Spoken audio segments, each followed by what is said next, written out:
I said earlier, I have to scoot at 7 o'clock. It's now 6:46. I would like to recognize and allow for opening statements of my two colleagues who have joined us since the hearing has began. As I also said to my colleagues to know that even on the at 7 o'clock, Councilor Yancey will take over as chair of the committee in that moment and continue the hearing. And with me now is at-large City Councilor Vivendi. I really am here to listen. I will just say that it's incredibly frustrating that all parties involved are not here.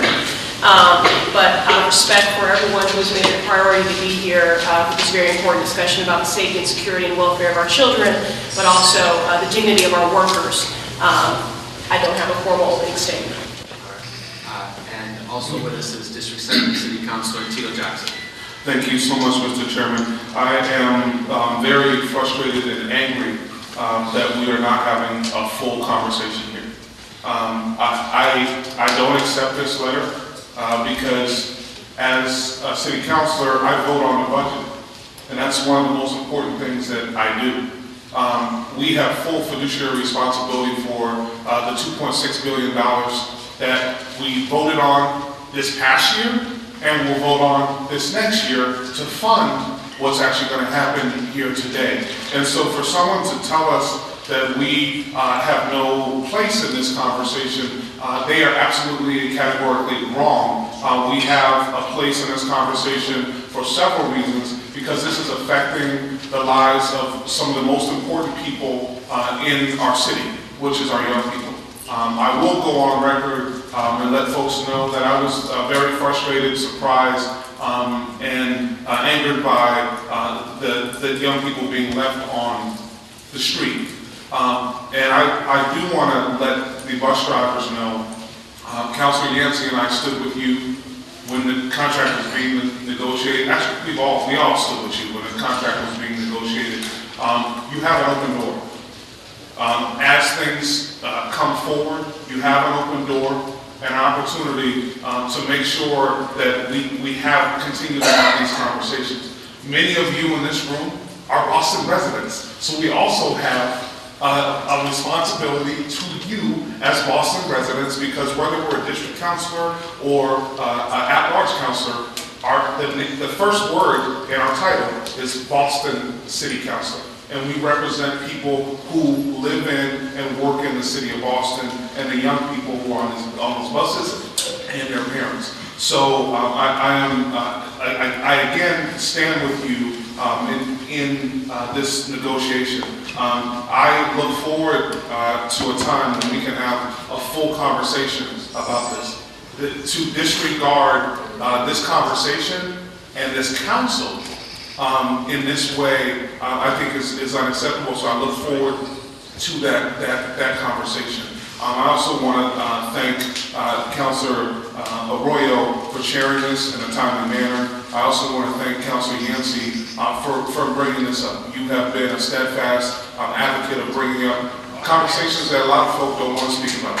And I want to thank you for the conversation, this conversation, because this is a really important group of folks. And in all honesty, and just in my last, in closing, the people here transport the most valuable cargo that could be transported in the city of Boston, and that's the future of our young people to and from their schools.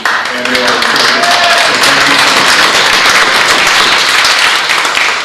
Folks, there are 4 friends saying here. I asked just for a couple things. One of them was that we don't make signs of emotions negative. You may hear someone testify and you may not like it. Or positively, I did ask that as your friend. I'm now asking that as the chairman of the committee. Please respect that wish. It is not my rule, it is the rule of the chamber. I also ask folks to please consider being brief.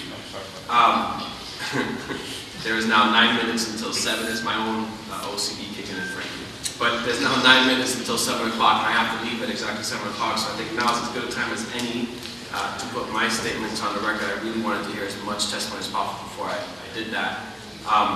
One, as the chair of the committee, we sent out invitations to various folks. Clearly, people rejected that invitation, and that was disappointing to me that they did. you know, and I have not accepted every invitation sent my way, but my lack of being there was in fact a statement, and I take it that way as well. To the drivers in the room, some of you I've known practically my entire life. Others are new friends now. You know, I shared the same frustration Councilor Jackson expressed and other of my colleagues have expressed at various times around waking up that morning and seeing that my children weren't picked up. I do share that frustration, and I was frankly disappointed. Not that it was required at all. I would have liked to have known something was happening, but it wasn't a requirement, but I would have liked to have known.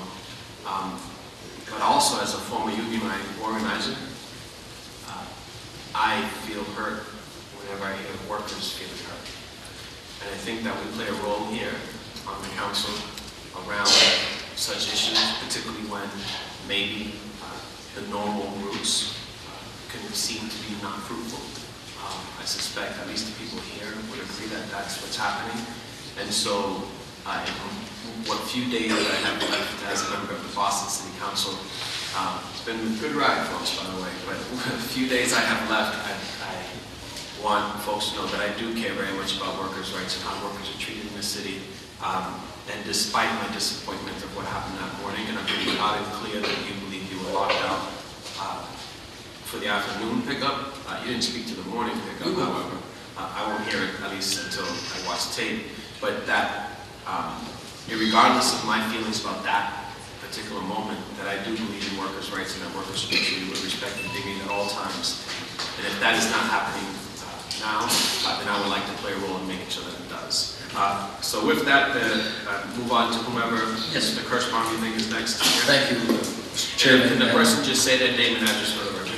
And just so that our presentation may be more detailed, but we took very seriously that you were conducting an investigation. We think you really need to know what happened on the morning of October the 8th. And as somebody that participated and helped to lead 11 strikes from 1977 to 1991, I will tell you, when I reported to work on October the 8th at 20 minutes of 5 and got my clipboard and the key to my bus and started my bus, that is not the conduct of someone that was leading a wildcat strike. And it was nonsense. And we'll get the facts out on that, because you will hear that at 4:30 in the morning at the Reedville Yard, Carl Allen, the Director of Transportation, who you invited to be here tonight, but declined your invitation, was on the property at 4:30 in the morning, not his normal routine. The leadership of Veolia Corporation was on the property at 4:30 in the morning at the Reedville Yard. Kimberly Rice, who is the CEO of Boston Public Schools, was at Kiet's Yard in Freeport. Mr. Gillis saw him at 5 o'clock in the morning. The head of the corporation, whose office is right there at Freeport, was there. So well before 5 o'clock, the workers who made their request under protected activity, unfair labor practice request for a meeting. Some of the media actually showed us on the property chanting, "We want the meeting now. We want the meeting now." That could have been granted. As it would turn out, they held the meeting the next day at 10 o'clock at the Adams Inn in Quincy. But they did not. They had the keys in their hands. We were never ordered to go back home to the buses. They never talked to us about getting this meeting and showed us the same callous disrespect we believe they've shown this council this evening. Because it's not about this contract. And Councilor Jackson, all of you are correct. We weren't looking to negotiate anything. We did that. This contract was done. We weren't looking for a dime more, a benefit more, a right more. We were looking for Veolia to honor the contract, the agreement that they signed on June the 18th. You all have them in your book. Now, they said they would honor it. They did not. And before I bring on the next person, it's important to say, what remedies did we take in July, in August, in September, while thousands of dollars of our money was being stolen from us, where our children weren't getting the health insurance that they had fought to make sure they got? where our wives who were battling cancer were no longer transported from Bay Point Rehab in Brockton to Brigham and Women's to get radiation therapy because we're told Veolia bought an inferior insurance policy. Yes, all of these and more are part of those 172 grievances. But I'll go you one better. We do know our rights. And as a union organizer, you knew that as well. So in early September, September the 3rd, we filed 15 charges before the National Labor Relations Board's regional office here in Boston against Veolia for massive, unfair labor practices. Just the day before yesterday, I testified for 7.5 hours before a field investigator for the NLRB. Since the time of September 3rd when we filed those charges, now they have singled out, because what they're claiming happened on October the 8th, they sent warnings out to 864 people on the list. You saw it on the newspapers. Fox News even did a little question of the day. Is this enough, or should we fire them all? Fox News, we can't control what they do, and we saw what everybody said. But the point was, to 864 individuals, including our members who are home battling serious illness. They got a letter that said because of their conduct on October the 8th, it will stay in their file for 13 months. They weren't scheduled to work that day. And the most cruel of all, they sent it to the families of our deceased members. No family should ever get a letter like that. I know myself to this day, and many of you in this room knew my wife for 35 years. And to this day, when my daughters see a bill come to the house with my wife's name on it, they have a bad day. Imagine the day of our members' families who got a letter that said their dearly departed violated Veolia on October the 8th. But that happens. Now, we went to the NLRB, and those that follow current affairs will know that on October the 7th, 8th, thereafter, the federal government was shut down. We had no redress before the NLRB. No one did. In fact, veterans weren't getting their benefits. Poor folks weren't getting what they were supposed to get. And so, right prior to this, our people were informed, because we tell them about all their charges weren't being investigated, and we couldn't guarantee when the federal government was going to reopen. Nobody could in this room. Maybe nobody could down in Washington, D.C. It took a while. So that's the context in which this took place. So that on October the 8th, we didn't call any of our friends because we in the leadership had no idea of what was going to happen on the 8th. Our people were incensed that they were lied to, and now being told, you're going to file a new job application. And you're going to agree to something that they said would not happen. You all may not know what Sterling Information Services are, but this is a bringing Homeland Security into the labor management field. They can check your email, they check your social media. Veolia tells them, you can't choose a political candidate and have them come down to the property. So, Council, when you came out to Reedville that day, you were making us in violation of Veolia's principles when you came down, Councilwoman. Councilor Yancey, when you came down there, you were having us violate that. But we believe their plantation-style labor relations are unlawful. And yes, we will not bend to them. When they brought the evidence against the four of us, and you might say, why did they pick the four of us? Those responsible for the organizational infrastructure of Local 8751. Well, part of the evidence against us was a speech that we gave in Zariga Ave in Brooklyn in February supporting the Amalgamated Transit Union New York strikers.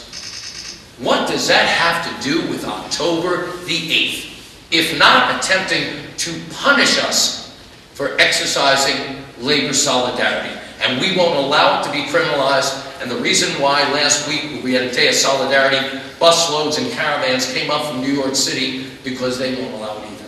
Now, I'd like to get back to issues at hand, because you have to know the context of how long Veolia was violating these agreements. And by the way, I will say that the mayor's labor czar, labor delegate, John Dunlap, who we know very well. We saw him in the community, alerted him that these problems were brewing. That was in August. These were known factors, but nobody cared to deal with it, and Veolia thought they could get away with it. And when we came in on October the 8th, our membership as one said, we need the meeting now. You get us the meeting now. That's why there was no advance notice to that. Now, if the company who was there and the city would have said you have the meeting, we would have gone right back immediately. When Councilor Yancey asked them, will you give the meeting? We were prepared to go back immediately. But our folks were saying, we demand the respect that if we were construction workers, if we were people that worked in an auto plant, it's called protected, concerted activity. Workers on the job who are being disrespected by the contract and unfair labor practices have a right. We would have had a right to have an unfair labor practice strike. We did not. And you all know that not only October the 8th, but the 9th and the 10th and the 11th, and for 2 weeks, Boston Public Schools participated with the mayor in a fear-mongering campaign that robocalled all of our parents and told them, make other arrangements because a wildcat strike's coming. We could show you the documentation of the Franklin Hill Neighborhood Tenants Association, funded by the mayor, who put out on Halloween, October the 31st, a big leaflet with yellow school buses saying there's a wildcat strike, make other plans for your parents. That's calculated. That is not an accident. So when the mayor's law department tells you he shouldn't be testifying because he would be tampering in labor management relations, that is bunk. Our mayor was on every single network and every single newspaper going after the leadership of this union and saying we were angry people who can't follow the rules, if you watch the press conference in front of the Blackstone School.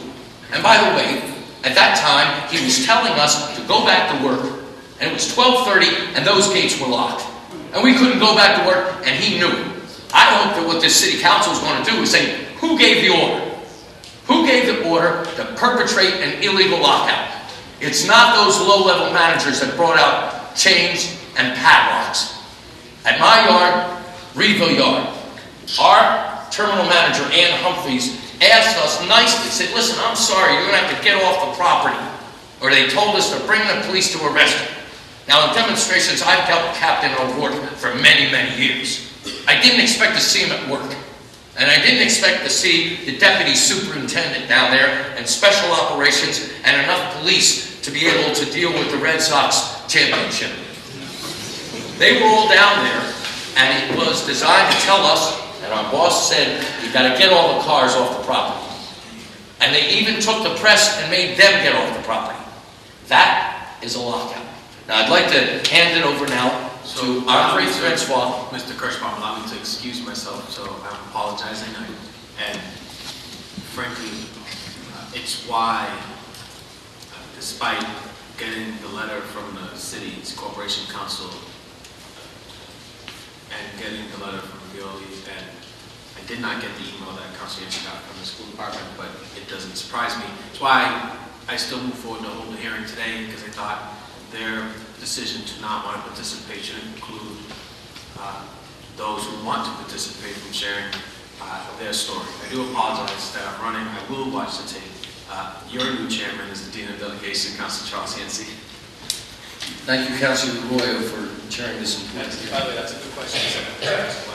It's a very good question, and all that we want to do is bring testimony as to what we believe the facts of October the 8th were and the truth. Because we feel confident the truth is on our side. I'd like to now recognize Andre Francois, who is the recording secretary of the union. He is the chairman of the Civil Rights Committee that, since Veolia took over, has refused to schedule one meeting of the Civil Rights Committee, and we've had serious problems with racism in the yard. And he is the maker of the majority of our grievances. So I'd like to hand it over to Recording Secretary, Chairman of the Civil Rights Committee, and Chief Steward at Charlestown, Mr. Andre Francois, and one of the fired union leaders. Thank you. Excuse me, Mr. Francois. Before you begin, I just want to, Councilor Loyo had left. I just want to thank him for his many years of service and his record of supporting the working people of Boston. I believe it really is heartfelt on his part, and I just wanted to say that he did not have to host this hearing at all or at this time, and I just want everyone to give him credit and support for his willingness to chair a hearing that it's perfectly obvious to me that the administration in Veolia did not want to have. But since they do not show, they lose by default. We're going to continue with this hearing. I'll stay here as long as I have to, but I am going to ask people not to follow my example and to be as brief as possible. Because I know you folks want to get home to your families, and I just want to expedite that. So with that said, Mr. Francois, reintroduce yourself, give us your name, your address, and your title. My name is Andre Francois. I'm the recording secretary for the local. I'm also a chief steward in the Russia where I work. And I'm also the chair of the Civil Rights Committee for the local. I want to thank you for willing to hearing us tonight. I want to thank the chairman for allowing this hearing to happen, and I thank you both, Councillor Tito and Councillor at large for being here.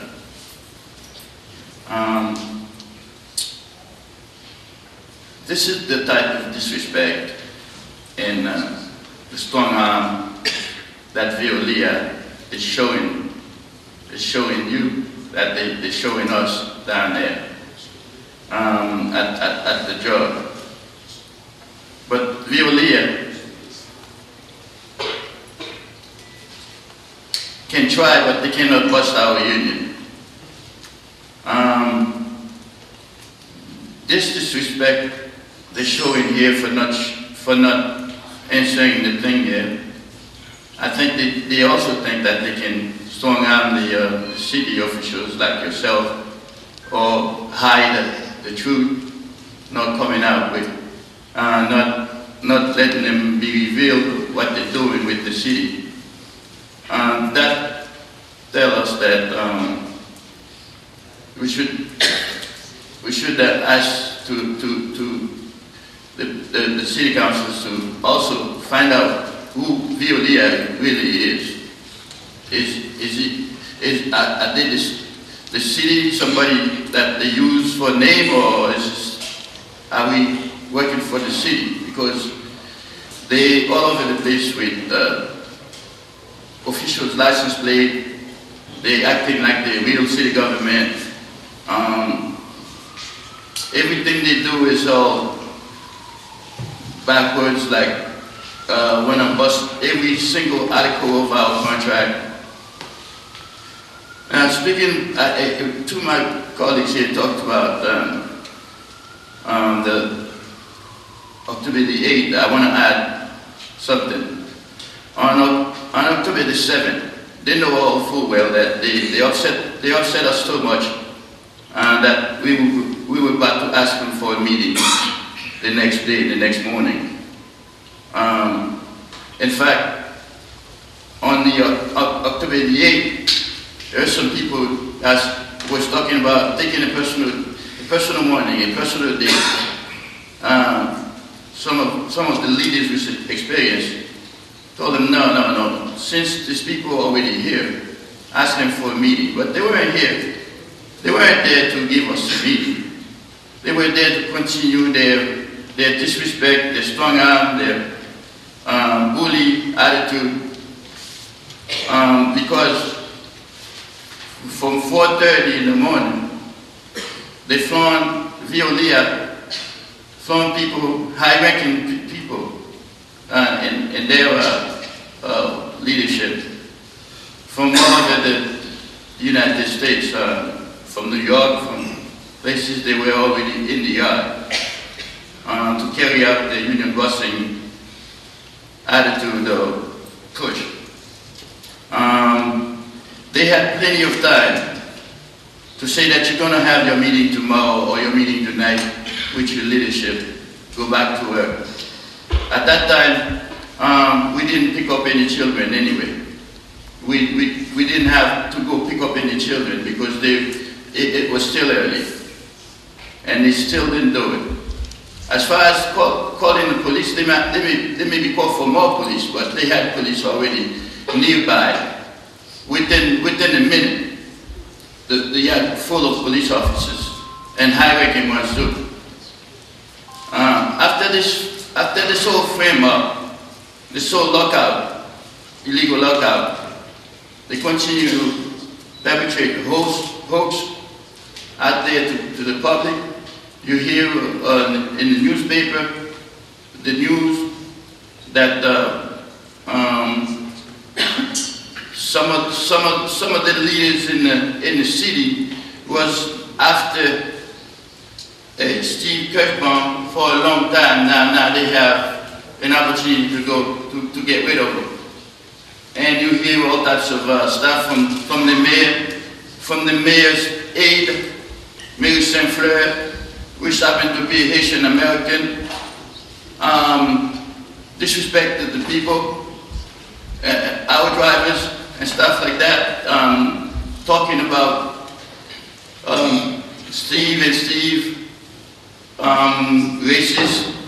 She said it in Creole, she said it in French.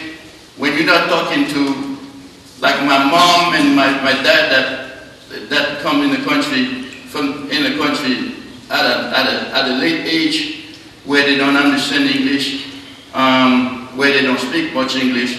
You're talking to bus drivers that been to school that you didn't have to do it in English and in Creole, and very insensitive to the people, to us, telling us that. But I ain't said that. I sent a letter before I was fired, by the way, I have to tell you, because I was on suspension. Paid suspension. I did take care of this. I hope she apologized to the Haitian American in Boston. And we continue to do this in a respectful manner. After they go on after us, which they just pick and choose who they're going after. It's a big old frame up. Like I said before, the people were in the yard. They never asked us to go to work. They never said, I'm going to give you a meeting, your membership a meeting later. And they go ahead and call for more police and lock the gate out. Thank God for our contract, for our best contract, and thank God for the best organizer, the labor union here, Steve Kirkbaum, that we were able to, after our termination, we were still able to check in the yards and stuff like that, file agreements, talk to people. They go on worse and worse now with their union busing. They bring in like extra people from other states to be in the yard while we have a manager and an assistant manager to crack the whip on drivers, to sort of harass drivers every day with their union busing tactics.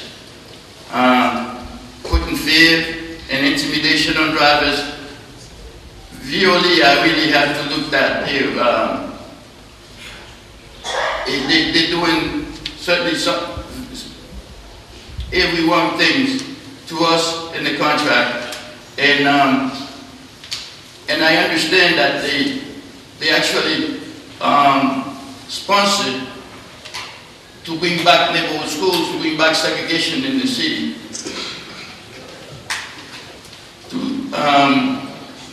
to have people.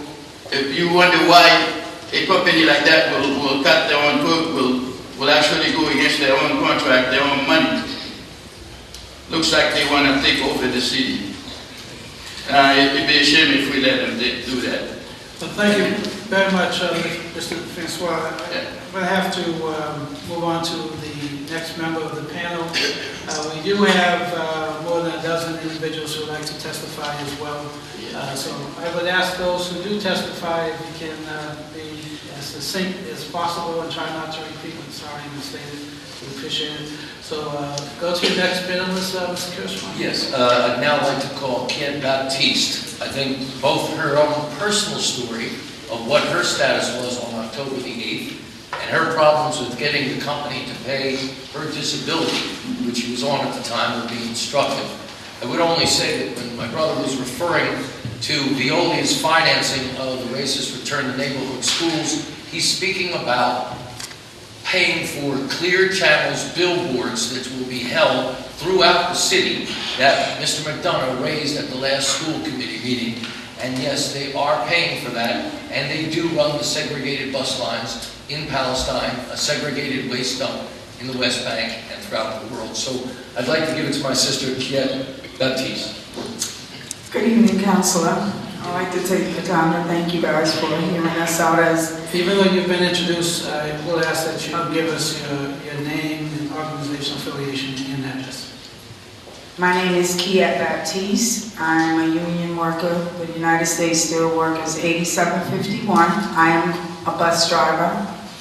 I live at 958 Warren Ave, apartment 6, Brockton, Mass. 02301. And I'm here to testify against Veolia, who I currently work for. On October the 8th, I seen the news and I was notified that they was calling us a wildcat strike. I was actually out on disability.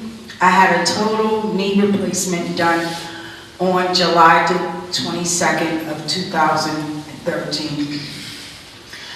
I got a couple of calls saying that no, and I called a few people and I was told that no. I can hear everybody in the background chanting, "We just want a meeting." And I too, even though I wasn't at work, I was feeling the crunch from Veolia. And I went to Freeport Yard and I think we got there at the same time. I was asked by the manager, Rick McLaugh, what the beep am I doing on the premises? Aren't I out on disability? He then told me if I don't move my car and get off the premises, that I will be arrested and my car will be towed. And I did as I was told. The other issues that I'm having is I had to go back to work sooner than I was supposed to because Veolia bought the wrong contract from Cigna. I had a hard time getting my short-term disability. I finally got it after going back to work. They refused to pay my long-term disability. I still needed 2 more months at least of rehab. I am driving the bus and paying, but I have to pay my bills. I have a kid in college. They finally, I did a grievance after grievance after grievance. The company, and I'm not sure if it was Veolia or Cigna, sent my doctor letters requesting that I apply for disability through SSI. Both Veolia and Cigna said they did, and they sent me letters saying that I was considered a new hire as of July the 1st, and I told them that's impossible. I've been driving the Boston Public School bus since 2008. They finally paid me partial of my money just last week for being out. I'm still driving in pain. Because I've been standing up for my rights, they've been harassing me. Because I'm fighting what I believe in, which is my contract. They suspended me. They made false accusations against me. Anything that they can do to me, they're trying. They also sent me a letter of discipline for October the 8th.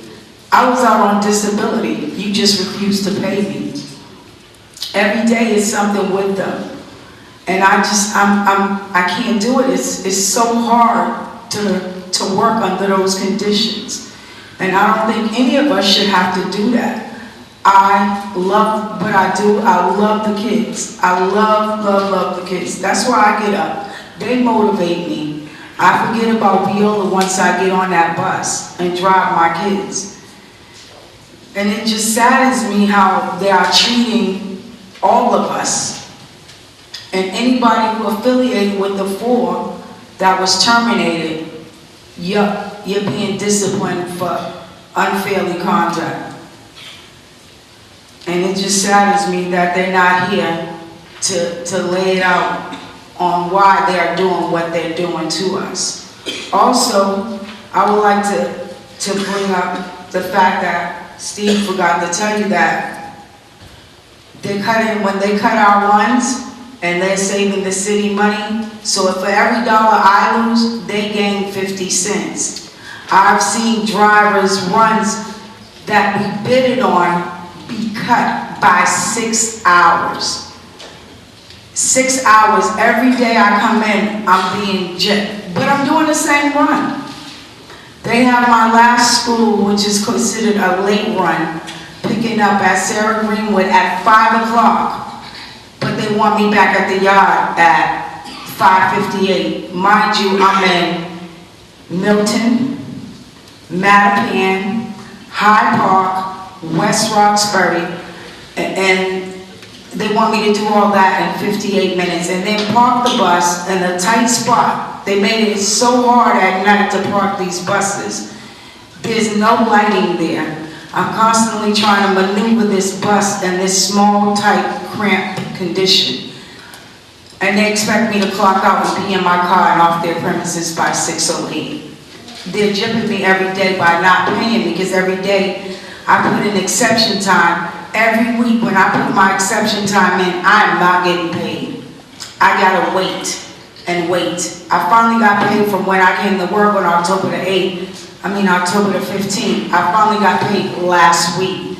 So my payroll problems is consistent every week. I'm just not getting paid right. And I have a son in college, might I add, who's been on the dean's list for the last 4 years. And I work hard as a mother, and I have children. And I think it's just so utterly disrespectful of Veolia to treat any of us the way that they have been treating us. Thank you very much.